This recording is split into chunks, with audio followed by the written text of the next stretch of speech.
안녕하세요. 인생을 바꾸는 관점입니다. 오늘은 큰 검사를 받기 위해 아들이 있는 서울에 갔는데 택시비랑 숙소비를 주고 며느리에게 내쫓김을 당하셨던 정명자님의 사연입니다. 워낙 털털한 성격이셔서 괜찮았다고 하시지만 효자인 아들은 그렇지 않았다고 하는데요. 과연 정명자님에겐 어떤 사연이 있었고 아들은 어머니를 쫓아낸 아내를 어떻게 했을지 지금 바로 들어보시죠. 정말로 인생을 돌아보니 여태껏 제게 주어진 시간이 이렇게 길었나 싶습니다. 저는 올해로 78살이 된 정명자라고 합니다. 여태껏 누구에게도 제 이야기를 쉽게 털어놓은 적이 없었는데 오늘은 큰 용기를 내어 저의 이야기를 해보려 합니다. 이렇게라도 털어놓지 않으면 커다란 응어리가 뭉치고 뭉쳐 저를 꽉 눌러버릴 것 같거든요. 그럼 지금부터 이야기를 시작해 보도록 하겠습니다. 원래부터 저는 지독하리 많지 절약하면서 사는 사람이었습니다. 어려서부터 욕심을 줄이고 다른 사람들에게 베풀며 사는 습관을 익혔거든요. 결혼 후에도 그 습관은 변하지 않았습니다. 맛있는 음식을 사 먹고 싶은 마음이 들 때도 부처님 앞에서 정진하는 마음으로 조금 더 아껴 써야 한다고 다짐했지요. 남편은 이런 저를 보며 가끔 유난을 떤다고 이야기를 하기도 했지만 그래도 어릴 적부터 해왔던지라 쉽게 습관을 버릴 수가 없었습니다. 저희는 결혼 후 아들 하나를 낳았고 정말 남부러울 것 없이 행복하게 지냈습니다. 하지만 불행히도 남편이 갑작스러운 사고로 세상을 떠난 뒤 저 혼자 어린 아들을 키워야 했습니다. 믿고 의지하던 사람이 사라진 충격이 컸지만 시간이 흐르자 오히려 정신이 번쩍 들었습니다. 무조건 아이를 굶기지 않고 건강하고 행복하게 잘 키워야겠다는 일념 하나로 다시 일어섰어요. 마냥 슬퍼하고만 있기에는 책임져야 할 가족이 있었으니까요. 그렇게 시작한 것이 바로 이 구멍가게예요. 동네 어귀에 자그맣게 가게를 차리고 생필품 몇 가지를 놓은 채 무작정 팔기 시작했죠. 처음에는 파리만 날렸지만 마을 사람들이 드나들며 간단한 음료나 라면, 비누나 세제를 사가면 저는 그 돈을 쓰지 않고 꼬박꼬박 모았습니다. 제 얼굴이나 몸을 단장하거나 맛있는 것을 먹는 데에는 단 한 푼도 쓰지 않고 오직 아들을 위해서만 투자했어요. 중학교, 고등학교 가면서부터 육성회비를 내는 것도 만만치 않았지만 저는 기도하는 마음으로 조금도 아깝지 않게 돈을 쓸 수 있었습니다. 우리 아들은 나보다 훨씬 더 넓은 세상을 볼 수 있도록 해주자는 것. 그것이 제가 살아가는 이유였어요. 아들이 제 기대 이상으로 공부를 잘해 주었을 때 저는 가슴 깊은 곳에서 벅차오르는 감사함을 느꼈습니다. 시골 구멍가게에서 번 얼마 되지 않는 돈으로 모든 걸 다 견뎌내는 건 힘들었지만 그래도 아들을 위해서는 돈을 빌려서라도 모든 걸 다 해줄 수 있었어요. 호성이 엄마 너무 아들한테만 돈 쓰는 거 아니야? 호성이 엄마도 옷도 좀 사고 머리도 좀 볶고 해야지. 벌써 몇 년째 비슷한 옷만 입고 신발도 다 떨어져가지고 그게 뭐야? 괜찮아요. 우리 아들이 행복해질 수만 있다면야 전 뭐든지 다 해줄 수 있어요. 그리고 떨어진 신발 신고 다니면 어때요? 걷고 뛸 수만 있으면 된 거지. 저승 갈 때 돈 싸가지고 갈 거야? 한번 사는 인생 화장품도 좀 이쁜 거 써보고 시집도 새로 가고 해야 할 거 아냐? 나는 살면서 호성이 엄마처럼 자기한테 돈 아끼는 사람 본 적이 없어. 아주 지독한 구두쇠야. 동네 사람들은 저를 보며 지독하다며 고개를 내저었지만 저는 제 삶에 불만이 하나도 없었습니다. 부처님께서도 마음이 정직하고 간절하면 길을 열어주신다고 하셨으니 그 말을 믿고 열심히 살기만 했어요. 이런 저의 바램을 전해받은 건지 아들은 말썽 한 번 피우지 않고 공부를 열심히 해서 결국 명문대에 장학금을 받고 진학했고 졸업 후 얼마 지나지 않아 큰 회사에 들어갔다가 나이가 들어서는 회사까지 세우게 되었습니다. 일개 사원에서 회사의 대표가 된 것이었죠. 저로서는 그저 묵묵히 절약하고 기도를 드리면서 아들을 위해 살았을 뿐인데 아들이 크게 성공해 준 것이 감사할 따름이었습니다. 아들은 성공을 하고 나서부터 꾸준히 저를 설득하기 시작했어요. 어머니, 이제 시골 떠나서 저랑 같이 살아요. 저 생각보다 넓은 집에 살아요. 저희 집으로 오시면 며느리가 해주는 따뜻한 밥도 드실 수 있고 손주 재롱도 매일매일 보실 수 있는데. 아니야. 그래도 사람이 살던 곳에 계속 살아야지. 시골 쥐가 도시로 올라가면 밟혀 죽기 마련이잖니. 여기 생활이 훨씬 편하다. 그런 말이 어디 있어요. 어머니, 이제 연세도 생각하셔야 하고 또 마을의 사람도 하나둘씩 줄어들어서 구멍가게 찾아오는 손님들도 많이 안 계시잖아요. 시골에서 할 수 있는 것보다 서울에서 할 수 있는 게 더 많기도 하고요. 그러니까 저랑 같이 사셔요. 네. 괜찮대도. 그리고 너 지윤 어멈 의견은 물어보고 나랑 같이 살자고 하는 거냐? 시어머니랑 한 지붕 아래서 살맛대고 살고 싶은 며느리가 세상 천지 어딨겠어. 에이, 어머니. 지윤 엄마는 달라요. 제가 어머니랑 같이 살지 않을래 하고 물어보면 단번에 좋다고 말할 거려? 물어는 받고 쓸데없는 소리 하지 말고 엄마는 여기서 사는 게 좋으니까 이제 그 말 그만 꺼내. 저는 아들이 서울살이를 하자는 제안을 해도 쉽게 수락할 수가 없었어요. 나고 자란 이곳이 제 인생의 전부이기도 하고 시골에서 오랫동안 살아오면서 생긴 정 같은 것도 무시할 수가 없었거든요. 그리고 몇 안 되는 마을 사람들이 언제 찾아와도 필요한 물건을 살 수 있게끔 하고 싶었습니다. 작은 마을에 물건을 구입할 수 있는 건 저희 구멍가게가 유일했으니까요. 사실 장사를 한다기보다는 마을 사람들과 인사를 나누며 하루를 보내는 것이 더 좋았다고 볼 수 있었습니다. 그렇게 아무렇지 않게 살아가던 어느 날, 제 몸에 문제가 생겼다는 것을 느끼게 됐어요. 이상하게 소화가 안 되고 배가 아파오는 겁니다. 밥을 먹을 때마다 이런 현상이 나타나더라고요. 처음에는 단순히 밥 먹은 게 얹힌 줄 알고 소화제만 먹고 넘어갔는데 갈수록 그 통증이 심해지는 겁니다. 하루 이틀 버티다 보니 가슴도 답답해지고 불편해서 결국 3시간을 기다려 버스를 타고 읍내에 있는 의원에 들러 의사 선생님께 진료를 받았습니다. 의사 선생님, 저 그냥 단순한 배탈이지요. 이거 나이가 드니 소화기관도 약해진 건지 요즘 들어 음식을 먹어도 소화가 잘 안 되고 배가 아프더라고요. 어머님, 우선 정밀 검사를 좀 받아보셔야 할 것 같은데요. 요즘 소화가 잘 안 되신다고 하셨죠?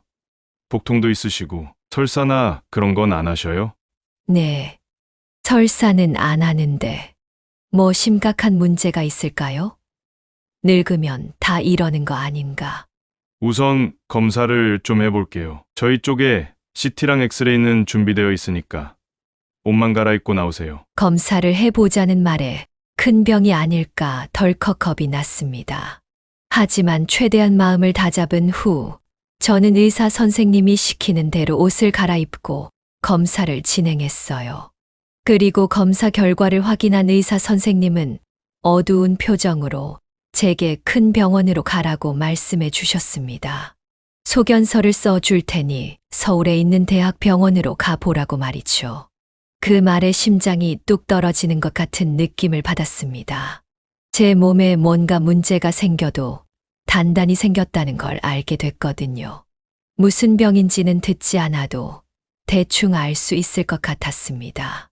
진료가 끝나고 천천히 병원을 나서는 길에 아들에게 이 사실을 어떻게 알려야 할지 고민이 됐습니다. 남편이 세상을 떠난 후부터 시작해서 여지껏 나이를 먹는 동안 아들은 제가 조금만 아파도 과하게 신경을 쓰곤 했었거든요. 그런데 문제가 생겨서 큰 병원으로 가야 한다고 이야기를 하면 분명히 호들갑을 떨면서 과한 반응을 할 것이 눈에 뻔히 보였습니다. 일도 제대로 하지 못하면 어떡하지 하는 걱정이 되기도 했지만 그래도 전달을 해야 할 건 해야 한다고 생각했기에 조심스럽게 아들에게 전화를 걸어 오늘 있었던 일에 대한 이야기를 전했습니다. 어머니, 그러니까 진작에 제가 서울로 올라오라고 말씀드렸잖아요. 서울에 올라오셔서 사셨으면 이렇게 고생하실 일도 편찮으실 일도 없었을 텐데 정말 저 속상하게 하실 거예요? 아니, 나는 정말 단순히 소화불량인 줄만 알았지. 뭐 큰 문제가 생긴 줄 알았겠니? 내가 참다 병원에 갔는데 그렇게 말을 하시더라고. 어머니, 안 되겠어요. 제가 내일 당장 모시러 갈게요. 짐 싸놓고 기다리고 계세요. 아니야. 너 일도 해야 할 텐데 바쁜 사람 붙잡고 그러고 싶지 않다. 차라리 기차를 타고 올라가마. 요즘 기차 잘 되어 있잖아. 그럼 제가 기차표 끊어드릴 테니까 내일 그거 타고 올라오세요. 기차역에 마중 나와 있을게요, 어머니. 그래도 생각했던 것보다 크게 화를 내거나 걱정을 하지는 않아서 다행이라 생각했습니다. 그리고 정말 얼마 지나지 않아서 아들은 KTX 기차표를 끊어줬어요. 제가 서울에 가는 건 정말 오랜만의 일입니다. 아들의 결혼식을 서울에서 했었거든요. 그때 이후로 한 번도 서울에 갈 일이 없었는데 이렇게 가다니 기분이 조금 그렇긴 했지만 그래도 오랜만에 아들과 손주, 며느리를 볼 생각에 조금은 설레기도 했습니다. 심지어 아들은 자신의 친구가 대학병원 의사라며 검사 날짜까지 미리 잡아두고 저더러 며칠 집에서 머무르라고 하더라고요. 평소 같았으면 거절을 했겠지만 이번에는 몸이 아파서 가는 거니까 못 이기는 척 그렇게 하기로 했습니다. 문제는 기차를 타고 내려가는 날 아침에 일어났어요. 어머니, 급하게 해외 출장이 잡히는 바람에 제가 오늘 모시러 가지는 못할 것 같아요. 정말 죄송해요. 모처럼 올라오시는 건데 대신 와이프한테 어머니 모시러 가 달라고 부탁했어요. 아마 서울역 도착하시면 마중 나와 있을 거예요. 어머, 그러니? 오늘 출근 안 한다고 하던. 네, 오늘 마침 쉬는 날이라 제가 부탁 좀 해놨어요. 와이프랑 병원 가셨다가 검사 받으시고 맛있는 것도 좀 드시고 집에 가서 쉬고 계셔요. 내일 되면 다시 돌아가니까 가자마자 어머니 뵈러 갈게요. 알겠다. 조심해서 다녀오고. 어쨌든 저는 예정대로 집 문을 잠가두고 읍내버스를 타고 KTX 역으로 이동했습니다. 가슴이 두근거리더라고요. 너무 오랜만에 기차를 타니 표를 어떻게 확인해야 하는지도 잊어버리는 바람에 영무원님께 물어 겨우 열차에 올랐습니다. 다행히 자리에 앉으니 생각보다 편안해서 이러다 깜빡 잠들겠다 싶더군요. 서울까지 가는 시간도 이전보다 훨씬 짧아져서 예전 같았으면 몇 시간을 차로 달려야 했을 길을 2시간여 만에 도착할 수 있었습니다. 그리고 서울역에서 내렸을 때 저를 기다리고 있던 며느리를 만날 수 있었습니다. 며느리의 얼굴에는 피곤한 기색이 역력해 보였지만 그래도 저를 보면서 환하게 웃어주더군요. 어머님, 오시느라 많이 힘드셨죠? 짐 주세요. 제가 들어드릴게요. 그래, 오랜만이다, 아가. 그런데 너 안색이 왜 이렇게 안 좋니? 어디 아파? 아니요. 어제 야근을 했더니 조금 피곤해서 그래요. 우선 제 차에 타셔서 병원부터 가셔요, 어머님. 병원이랑 많이 안 떨어져 있어서 금방 갈 수 있을 것 같아요. 그렇게 저는 며느리가 운전하는 차를 타고 서울에 있는 대학병원에 도착했는데 세상에 웬걸요. 사람도 엄청 많고 건물도 무지막지하게 넓고 큼직해서 길을 찾기도 버거웠습니다. 다행히 며느리가 이곳저곳 알아보며 접수 창구를 찾아가니 제 이름과 예약된 검사 목록이 이미 준비되어 있었습니다.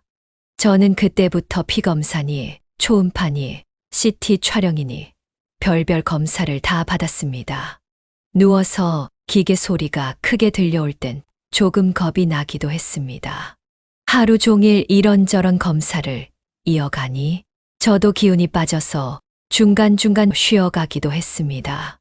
아들에게 전화를 걸어볼까 싶기도 했는데 해외 바이어를 맞이하느라 정신이 없을 테니 전화 한 통 걸기도 괜히 미안하더라고요. 그래도 며느리가 함께 있어 주기에 다행이다 생각했죠. 문제는 모든 검사를 마치고 나와서 화장실에 들렀을 때 터졌습니다. 보리를 보고 화장실 거울을 보면서 가방 안을 정리했는데 분명히 가방 속에 넣어뒀던 지갑이 보이지 않는 거예요. 저는 순간 너무 당황해서 여기저기 주머니를 뒤졌지만 지갑은 나오지 않았습니다. 그 안에는 돈이 좀 들어있고 신분증 같은 것도 함께 들어있었는데 지갑을 잃어버린 게 확실해지는 순간 그 자리에서 머리가 하얗게 변했습니다. 무의식적으로 지갑을 꺼내다가 다른 곳에 두고 온 건 아닌지, 검사를 받으면서 서류를 꺼냈을 때 같이 빠진 건 아닌지, 이런저런 생각이 스쳐 지나갔습니다. 원래 사람 많은 곳에서 물건을 잃어버리면 찾기가 쉽지 않다는데, 그럼 이건 어떻게 해야 하나 싶은 마음에 눈앞이 아찔해졌습니다. 그래도 일단 정신을 차리고 며느리에게 연락해야 할 것 같아 허둥지둥 전화기를 꺼내 전화를 걸었어요. 아가, 큰일 났다. 지금 지갑이 없어졌는데 어디서 잃어버렸는지 도통할 수가 없구나. 네. 어머님, 잘 찾아보셨어요? 응. 가방을 다 까뒤집어서 찾아봤는데도 지갑만 없어. 참, 이게 발이 달렸는지. 난 지갑을 꺼낸 적이 없는데 이게 대체 어디로 갔는지 모르겠다. 어떡하니 아가? 너 지금 어디 있어? 어머님, 제가 일단은 급한 일이 있어서 집에 왔거든요. 잠시만요. 제가 나중에 다시 연락드릴게요. 며느리는 급하게 전화를 끊었고 저는 발을 동동 구르고 있었습니다. 동시에 며느리에게도 괜히 짐을 안겨준 것 같아 미안한 마음도 들었습니다.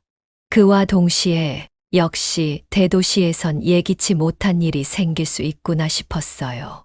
시골에서는 가게 문을 열어둬도 물건을 잃어버리는 일이 잘 생기지 않는데 이곳은 사람도 많은 데다가 사람들이 모두 바쁘고 또 이래저래 걸어 다니다가 부딪히는 사람들까지 많으니 한숨이 절로 나오더라고요.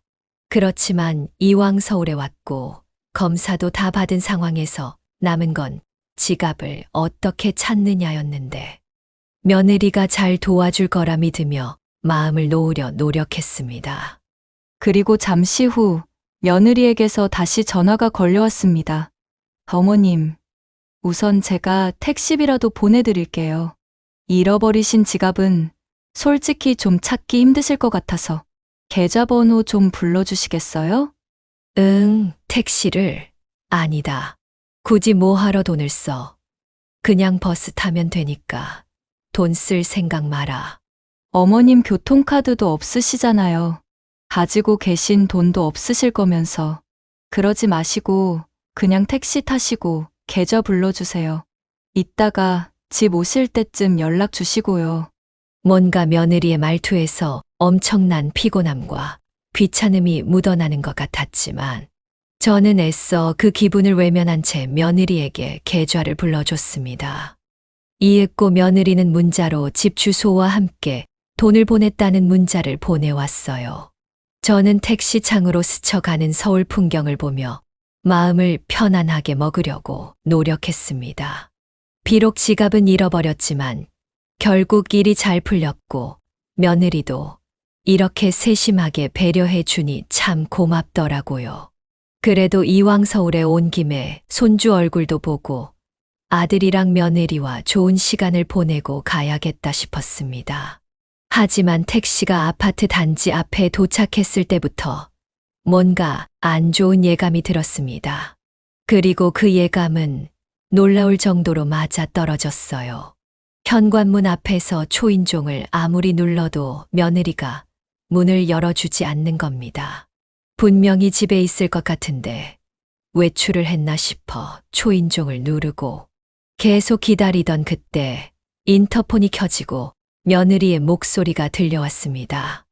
어머님 오셨어요? 오시기 전에 문자 달라고 제가 말씀드렸었는데, 아차차, 내가 그걸 깜빡했다. 너 급한 거 있으면 다른 곳에 있다가 올게. 아니요, 그게 아니라, 사실 지금 친구들이랑 같이 있거든요. 어머님만 괜찮으시면 그냥 같이 있으셔도 되는데, 괜히 불편하실까 싶어서요. 응, 친구들이랑 같이 있다고? 너 오늘 나 오는 거 알고 있었잖아. 그런데 친구들을 불렀어. 원래 친구들 만나기로 한 날이었거든요. 다들 일정을 어렵게 맞춘 거라 취소를 하기도 좀 그렇고 해서 저희 집으로 불러가지고 어머님 오실 때까지만 있기로 했는데 막상 이렇게 보내기가 좀 아쉬워서요. 친구들은 7시나 8시쯤 갈 것 같은데 어머님께서 또 너무 늦은 시간에 오시면 불편하실까봐 어떡하죠? 현관문 앞에서 서성이는 것 같은 소리가 들리기는 했지만 막상 문을 열 기미는 전혀 보이지 않았습니다. 저는 당황해서 괜찮다고 조용히 방해하지 않겠다고 대답했지만 며느리는 끝까지 좋은 말로 돌려가며 저더러 오늘만큼은 다른 곳에서 잠을 자면 어떻겠느냐고 말을 하더군요. 그리고 그 말이 끝나기 무섭게 인터폰은 끊겼습니다. 저는 그 자리에서 한참 멍하니 서 있다가 다시 벨을 눌렀지만 돌아오는 대답은 없었습니다. 혹시나 싶어 아가 하고 불러도 받지만 인기척조차 나지 않았어요. 그렇다고 계속해서 문을 두드릴 수도 없고 곤란한 마음에 발만 동동 구르고 있었죠.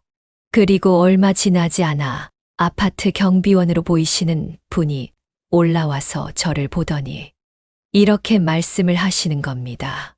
혹시 이 집 손님이신가요? 여기 이 집에서 저한테 돈 봉투를 맡겨두셨어요. 어머니께 전해달라고 하시던데 혹시나 싶어서요. 네, 저한테요. 저는 그 말을 듣고 순간 눈앞이 아찔해지는 것을 느꼈습니다. 돈 봉투를 경비실에 맡겼다는 것부터 이해가 가지 않았지만 저를 이 집에 아예 들어오지 못하게 하려는 건가 하는 생각도 들면서 가슴이 쿵 내려앉는 것을 느꼈습니다. 저는 황망한 마음에 아무 대꾸도 못하고 봉투를 받았습니다. 안을 열어보니 약간의 현금이 들어있더군요. 아마도 택시비나 숙박비 정도의 금액인 것 같았습니다. 저는 머리가 하얘지는 것을 느꼈습니다. 차라리 대놓고 당장 내려가라고 말이나 해주던지 아니면 처음부터 병원으로 데려다 주지를 말던지 이게 대체 뭐 하는 짓인가 싶었습니다. 수십 년 동안 가게를 운영하면서도 한 번도 느끼지 못했던 모멸감, 억울함, 서러움 같은 게 가슴에 치밀어 올라오기 시작했습니다. 내가 고작 이런 대접을 받으려고 시골에서 올라왔나 싶은 생각이 들고 혹시 며느리에게 불편을 끼치는 거 아닐까 하는 자책도 스쳐 지나갔어요. 저는 단지 아들이 원하는 대로 아들네 집에서 하룻밤 묵고 힘겨운 검사 때문에 지친 몸을 좀 쉬고 싶었을 뿐인데 며느리는 친구들과 있다는 이유로 집에 들어오지도 못하게 막다니 당장 아들에게 전화를 걸고 싶었지만 그래도 일을 하고 있을 걸 생각하면 아들에게 전화를 거는 것도 민폐라고 생각했습니다. 결국 저는 울컥 치받는 서러움을 가슴에 안은 채 아파트를 나섰습니다. 봉투 속 돈을 어떻게 해야 하나 쓰레기통에 버릴 수도 없고 그렇다고 쓸 수도 없고 고민을 하던 저는 일단 황급히 손을 흔들어 지나가는 택시를 잡았습니다. 그리고 무작정 기차역으로 가달라고 말했어요. 차창 밖으로 보이는 서울의 풍경을 보면서 차라리 빨리 집으로 내려가야겠다고 마음을 먹었습니다. 여기 있어봐야 좋을 게 하나도 없겠다 싶었어요. 아들에게도 며느리에게도 그리고 저에게도 말이죠.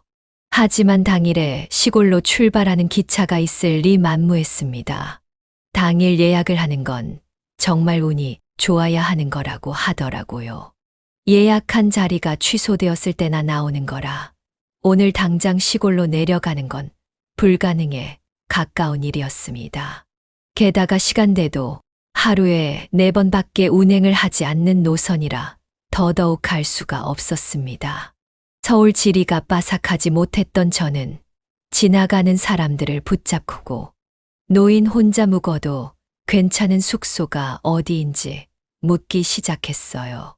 오늘 시골에서 내려왔는데 사정이 있어서 다른 숙소에 묵어야 해요. 근데 내가 시골 사람이라 서울을 잘 몰라서 혹시 노인네 혼자 묵어도 괜찮을 만한 숙소가 이 근처에 있을까요? 조금 거리가 떨어져 있어도 괜찮고 가격이 비싸도 상관없어요. 아, 어르신, 죄송해요. 저희도 서울 사람이 아니라서 괜찮은 곳이 어디인지는 잘 몰라서요. 지나가는 사람들을 하나씩 붙잡고 물어도 다들 모른다는 대답만 할 뿐이었습니다. 또는 무척이나 비싼 호텔을 추천해 주기도 했어요. 결국 저는 한참 동안 서울역 의자에 앉아 꼼짝도 하지 않고 가만히 넋을 놓고 있었습니다. 아들은 정말 정신없이 바쁜 건지 제게 문자나 전화도 한 통 하지 않았고 저도 아들에게 먼저 연락을 하지 않았어요.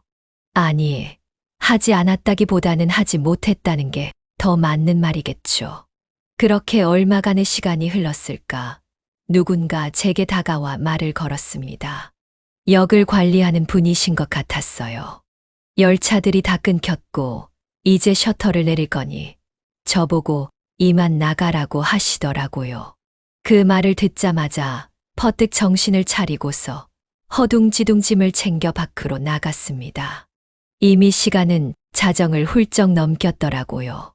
대체 어디를 가야 할까 고민했는데 다행히 역 근처에 찜질방 안내판이 보이길래 여기라도 들어가 몸 좀 뉘어야겠다 생각하면서 찜질방으로 향했습니다. 건물 안으로 들어서니 청춘들이 왁자지껄 떠드는 소리, 드라이기 돌아가는 소리가 뒤섞여 들려와서 어지러운 느낌이 들었습니다. 어서 오세요. 몇 분이세요? 한 명이에요. 저는 경비원으로부터 건네받은 현금 봉투에서 딱 찜질방을 이용할 정도의 금액을 꺼내 결제를 했습니다. 탈의실에서 또다시 허둥대며 사물함 열쇠를 찾느라 애를 먹은 끝에 저는 찜질복으로 갈아입고 구석에다 매트를 깔고 누웠습니다. 주변 사람들은 다들 각자 휴대폰을 보거나 얘기하느라 바쁘고 저를 쳐다보는 이는 거의 없었어요. 그러니 눈물을 참지 않아도 되겠다 싶어 손수건을 입에 물고 조용히 울었습니다.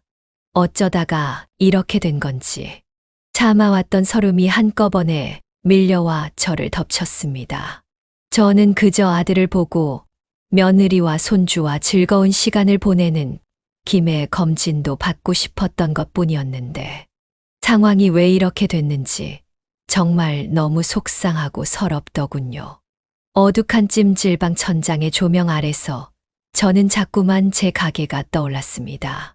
그 작고 허름한 가게가 오히려 얼마나 편안하고 따뜻했는지 새삼 깨달았거든요. 분명 지금 이곳은 굉장히 따뜻한 곳이었음에도 불구하고 마음 한쪽은 더없이 춥고 텅 빈 기분이었습니다. 저는 찜질방 한 구석에서 모로 누워 흐릿한 잠에 빠져들었다 깨어나기를 몇 번이나 반복했습니다. 낮 동안 받은 정밀 검사와 지갑 분실 소동, 그리고 아들의 집에서 겪은 황당한 문전박대가 머릿속에서 엉켜 떠나지 않았거든요. 저는 다 필요 없고 그저 아들의 목소리를 듣고 싶었습니다. 그렇게 잠을 뒤척이던 순간 휴대폰 벨소리가 요란하게 울렸습니다. 이 새벽에 전화를 걸 사람이 없는데 싶어 급히 번호를 확인해 보니 전화를 건 사람은 다름 아닌 아들이었어요. 저는 아들이라는 두 글자를 보자마자 벌떡 일어나 주변 사람들에게 미안하다며 양해를 구한 뒤 조용히 통화 버튼을 눌렀습니다. 응, 아들. 아직 안 자고 있었어. 아, 죄송해요, 어머니. 한국은 지금 이 시간에 새벽이겠네요. 문자를 드린다는 게 전화를 누르는 바람에. 아니다. 엄마 아직 안 자고 있었어. 일은 잘 끝났니? 네, 일 잘 마무리됐어요.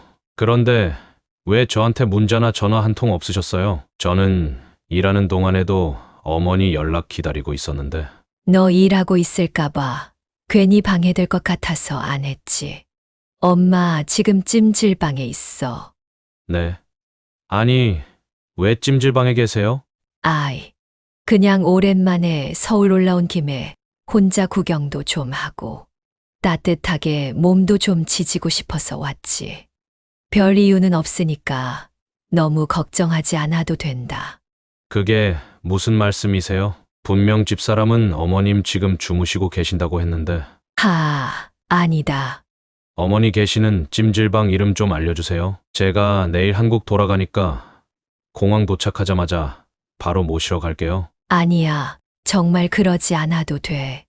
엄마, 내일 다시 시골 내려갈 거야. 빨리 말씀해 주세요. 저 지금 엄청 화났으니까. 화가 난 듯한 아들의 목소리에 저는 고민을 하다가 간신히 입술을 떼어 찜질방 이름을 말해줬고 어떻게 된 영문인지 조심스럽게 사정을 털어놓았습니다. 병원에서 지갑을 잃어버린 뒤 며느리가 택시를 잡아줬는데 택시를 타고 집에 갔더니 친구들이 와 있어서 들어오면 불편하다며 문을 열어주지 않았다고.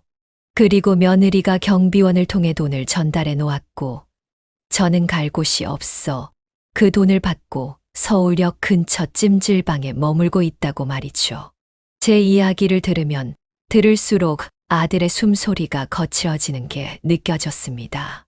다음 날 오후쯤 아들은 정말 찜질방으로 저를 찾아왔습니다. 밤샘 비행으로 지쳐 보이는 얼굴이었지만 저를 보자마자 달려와서 와락 끌어안아 주더군요. 그 순간 참았던 서러움이 올라와 어린아이처럼 엉엉 울어버렸습니다. 아들은 제 어깨를 토닥이며 이제 괜찮다고 말해줬어요. 그 괜찮다는 말이 얼마나 든든하게 들렸는지 모릅니다. 찜질방에서 나온 후 저는 아들의 차에 올라탔어요. 오랜만에 타는 아들의 차였습니다. 아들은 제 손을 꼭 쥐고 진심으로 제게 사과했습니다. 어머니, 정말 죄송해요. 제가 어머니를 더 살뜰하게 챙겼어야 하는데 저도 일을 하느라고 정신이 없어서 정작 챙겨야 할 걸 못 챙기고 있었네요. 정말 뭐라 할 말이 없습니다. 제가 죄인이에요. 무슨 소리 하는 거야, 죄인이라니. 나는 너를 한 번도 그렇게 생각한 적 없어. 그리고 일하는 사람이 어떻게 사소한 것까지 하나하나 챙길 수 있겠어. 엄마는 정말 괜찮아. 한국 와서 제일 먼저 이 엄마한테 달려와 준 것만으로도 나는 너무 고맙고 감사해.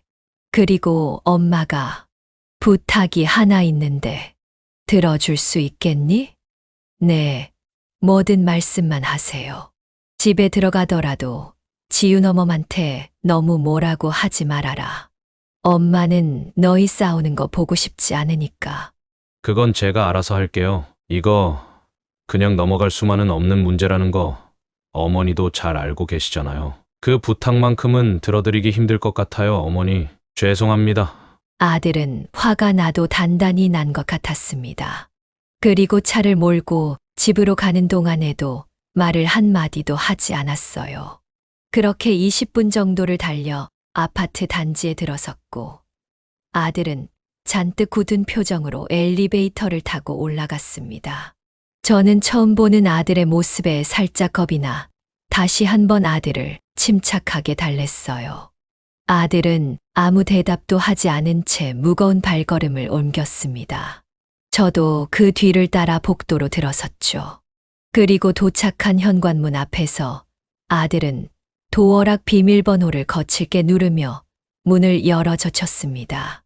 대낮이었음에도 거실 불은 환하게 켜져 있었고 며느리는 소파에 다리를 꼬고 앉아 휴대폰을 보다가 놀란 얼굴로 이쪽을 쳐다봤습니다. 아들은 집 안으로 들어서자마자 큰 소리로 소리를 질렀어요. 당신 도대체 뭐 하는 사람이야? 나 없다고 집에 친구들을 부르는 것도 모자라서. 시골에서 기차 타고 오신 어머니를 내쫓아. 그것도 친구들 때문에? 여보 언제 왔어? 왔으면 왔다고 연락이라도 좀 해주지. 당신이 어젯밤에 분명히 나한테 뭐라고 했어. 어머니 집에 오셨고 지금 주무시고 계신다고 했지. 왜 거짓말했어? 어머니가 자주 오시는 것도 아니고 어쩌다 한번 올라오시는 건데 우리 어머니보다 그깟 친구들이 더 중요했던 거야? 며느리는 한껏 당황한 기색이 역력했지만 이내 표정을 바꾸며 저를 본 척도 안 하고 아들에게 변명을 늘어놓기 시작했습니다. 그 모습을 보니 제 마음 한쪽이 또 다시 무너져 내리는 것 같았어요. 그래서 한마디도 얹지 못하고 그저 아들과 며느리의 대화를 지켜볼 수밖에 없었죠. 미안하다는 말보다 본인이 한 행동을 변호하기 바쁜 며느리가 참 한심해 보였습니다. 그리고 소란스러운 분위기에 자다 깬 손주가 방문을 열고 나오는 걸 본 저는 조심스럽게 손주에게 다가가 손주의 귀를 막았어요. 안 좋은 말은 듣게 하고 싶지 않았거든요. 당신 좀 침착하게 내 얘기 좀 들어봐. 그냥 어머님이 오해하신 거야.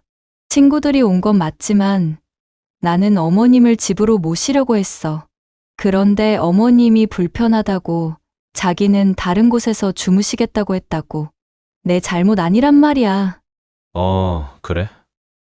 그렇단 말이지.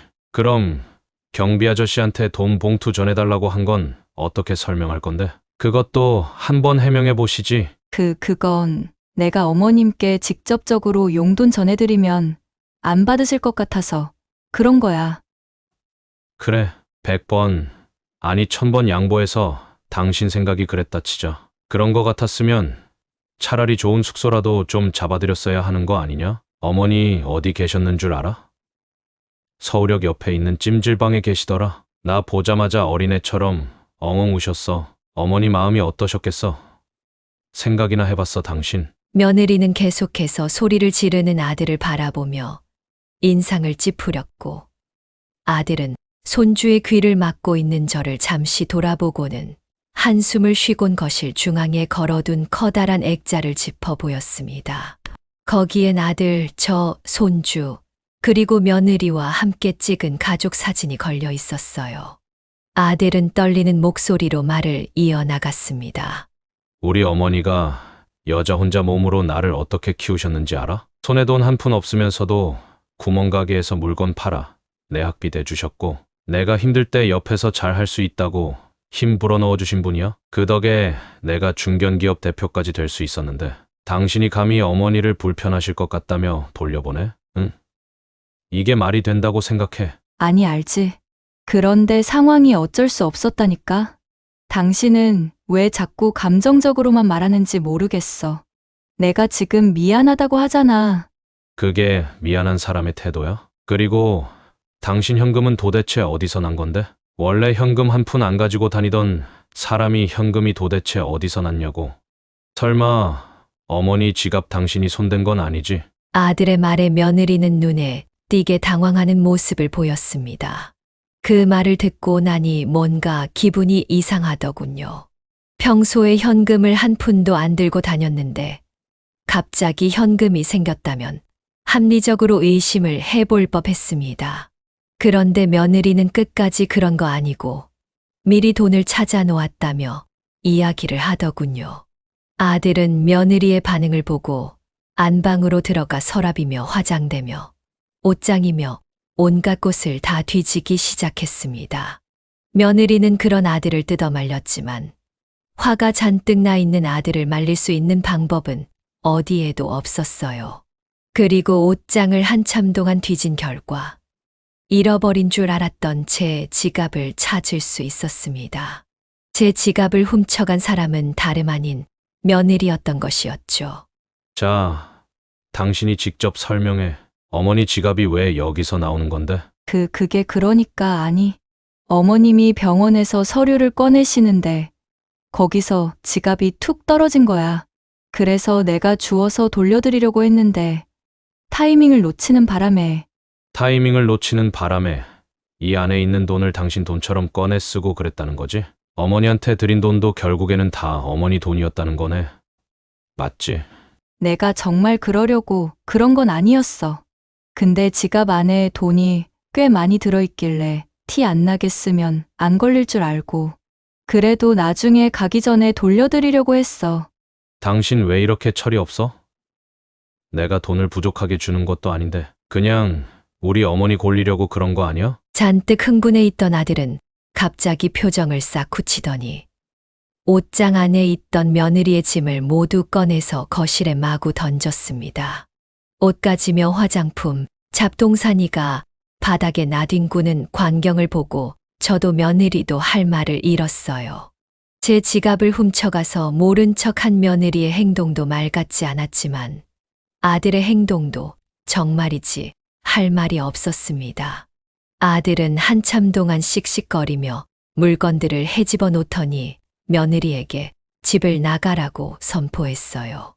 며느리는 말도 안 된다는 표정을 지으며 절대 나갈 수 없다고 말했지만 아들은 본인의 의사를 꺾을 생각이 전혀 없어 보였습니다.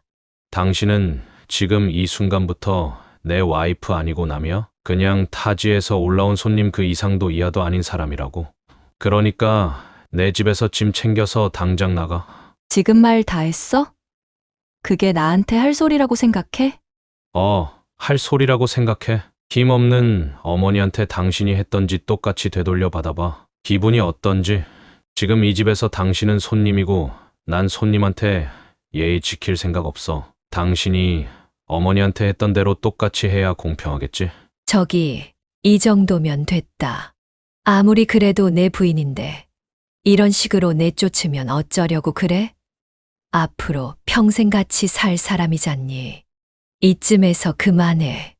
어머니, 지금 마음 약해지시면 안 됩니다. 저 사람이 뭘 잘못했는지 스스로 깨닫지 못하면 언젠가 또 이런 일이 반복될 거예요. 그리고 반성을 안 한다면 결국 갈라서는 게 답일 수도 있겠죠. 한참 동안 울먹거리던 며느리는 본인의 주머니에서 휴대폰을 꺼내 들고는 누군가에게 전화를 하려는 듯 했습니다. 아들은 그 모습을 보고 웃으며 전화를 걸 테면 걸어보라며 되려 당당하게 나오기 시작했어요.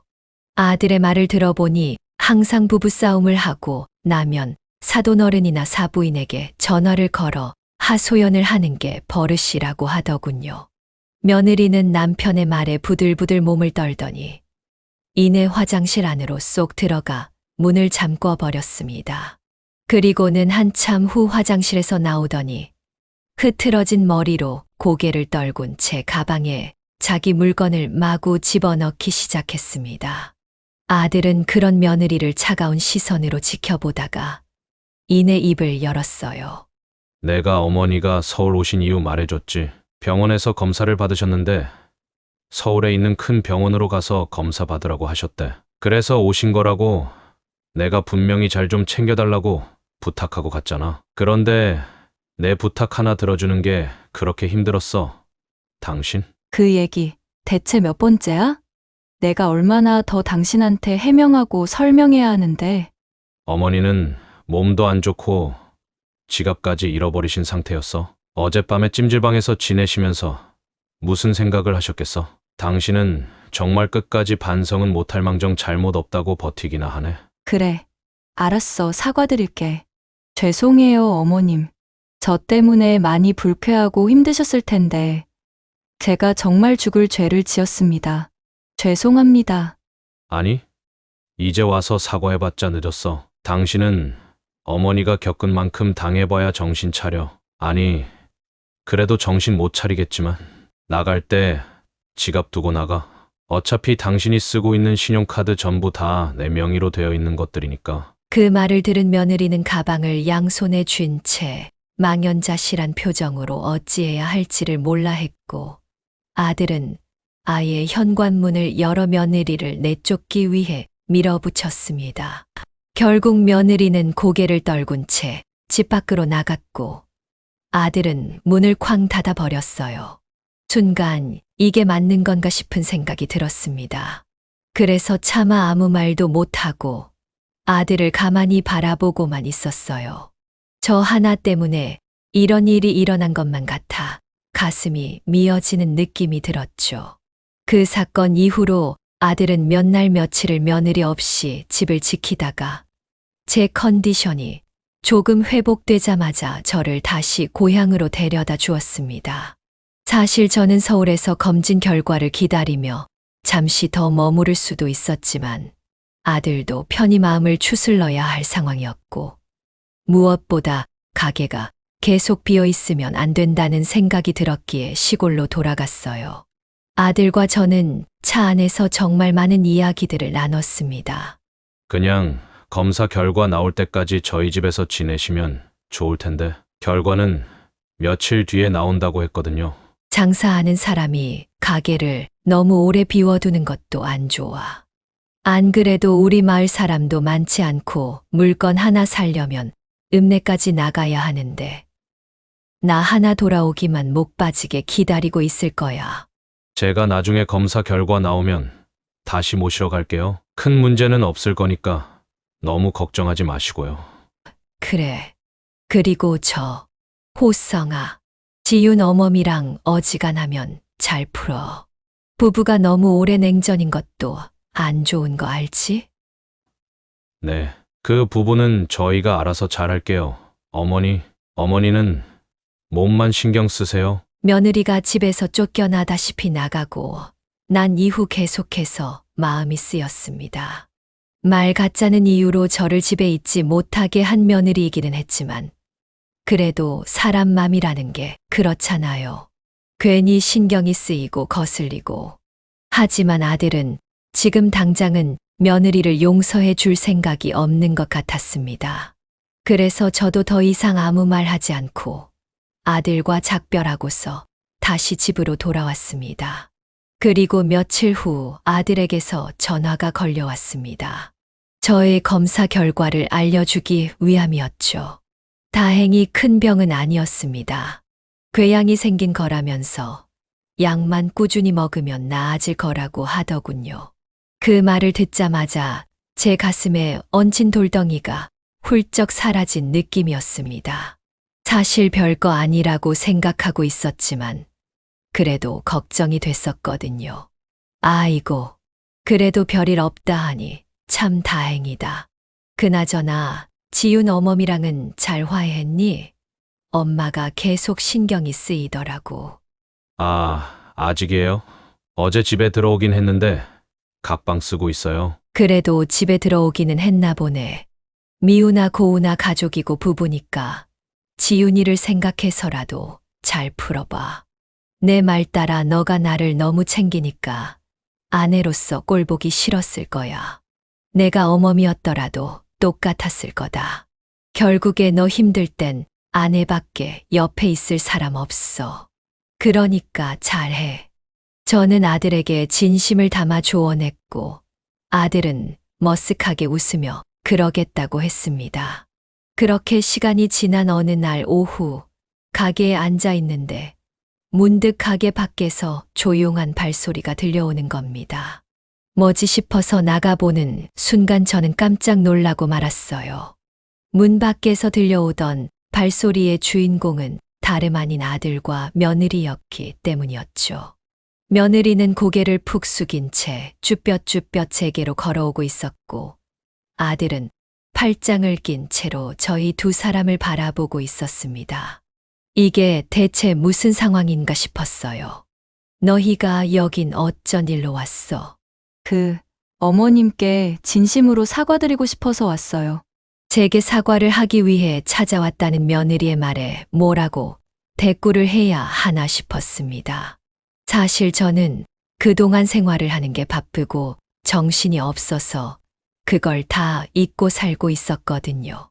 그래도 저한테 사과를 하고 싶다고 하니 일단 들어와서 이야기를 나누자고 했습니다.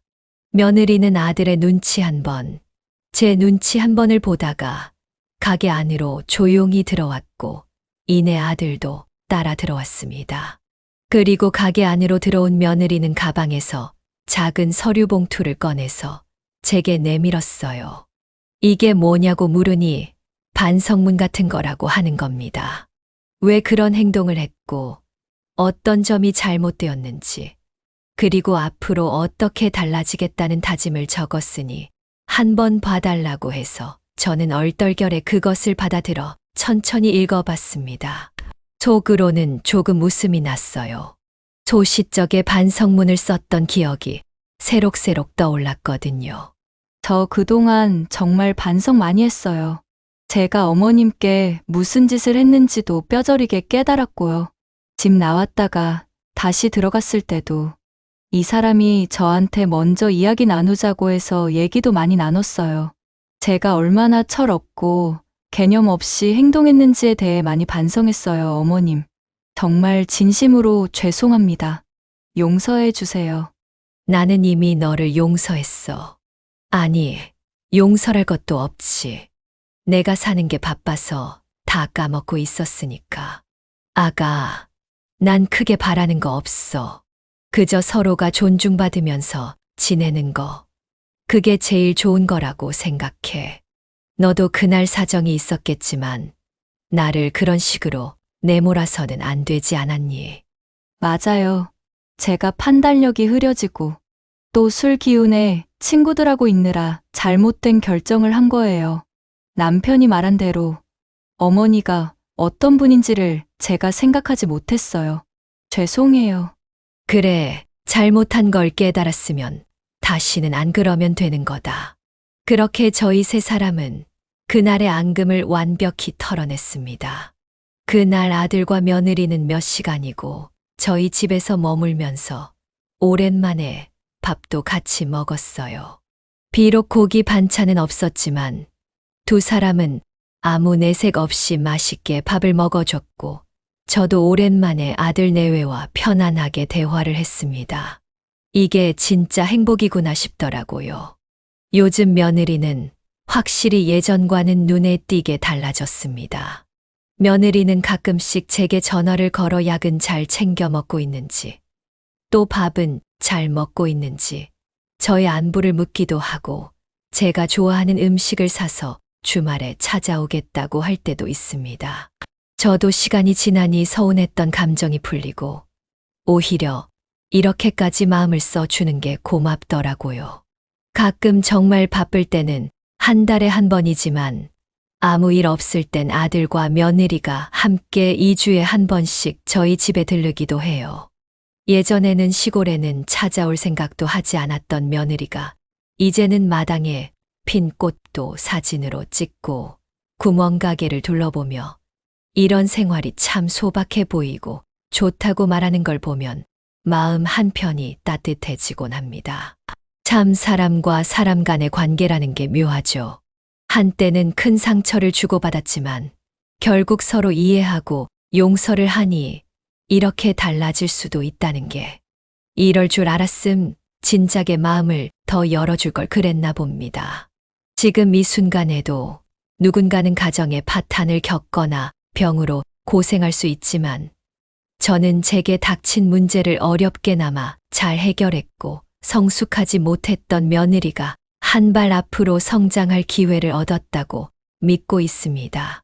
그리고 아들도 며느리도 저마다 성숙해져서 진정한 가족의 의미를 깨달았으니 참 잘된 일이 아닐 수 없지요. 앞으로 저는 최대한 건강과 행복을 위해 살아보려 합니다. 저희 아들과 며느리와도 잘 지내볼게요. 저희 사연을 끝까지 들어주셔서 진심으로 감사드립니다. 꽃 피는 봄이 찾아온 만큼 여러분의 마음에도 꽃이 활짝 피어나시기를 바랍니다. 네, 오늘 이야기는 어떠셨나요? 오늘 이야기를 듣고 어떻게 생각하시는지 어머님, 아버님의 생각을 댓글로 공유해주세요. 저는 또 다른 사연으로 찾아뵙겠습니다. 좋아요, 구독, 알람 설정을 통해 앞으로도 따뜻한 정을 나눌 수 있게 함께 해주세요. 어머님, 아버님의 삶의 지혜와 경험을 나눌 수 있는 통로가 되겠습니다. 오늘도 인생을 바꾸는 관점을 통해 사연을 들어주셔서 감사합니다.